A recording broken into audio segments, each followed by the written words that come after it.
金花婆婆，哈哈，頭先咧有個朋友同我講咧，話未見過福魚，以為我哋拍嘅片段咧，一路以嚟咧都係咧即時配音噶喎。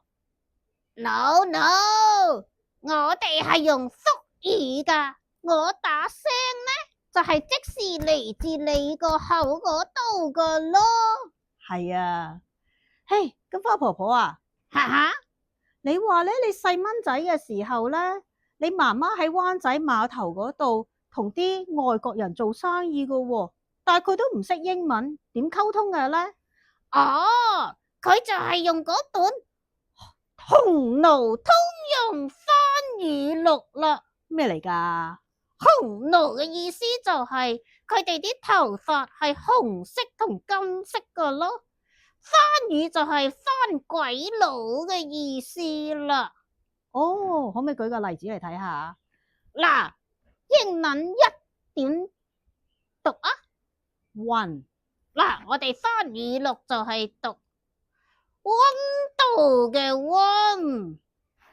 二啦，Two，番語錄就係寫做吐痰嘅吐啦。七啦Seven，番語錄咧就係寫做寫墳啦。社墳好怪啊！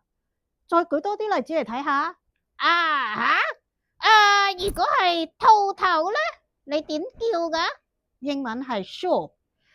我哋番語錄就係寫做濕啦。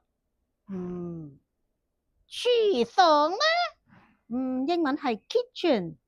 我哋番語錄咧就係 kitchen 啦。Kitchen。哇哦！咁花婆婆啊，你要跟我學下 phonics 啦，因為我哋嘅讀音準確好多噶。咩話 phonics？唔識啊！我教你啦，慢慢教你啦。你話 I will try， 我會嘗試噶。I will try try try try try。唔係啊，好啦，我慢慢教你啦。我哋同觀眾講拜拜啊，拜拜。拜拜。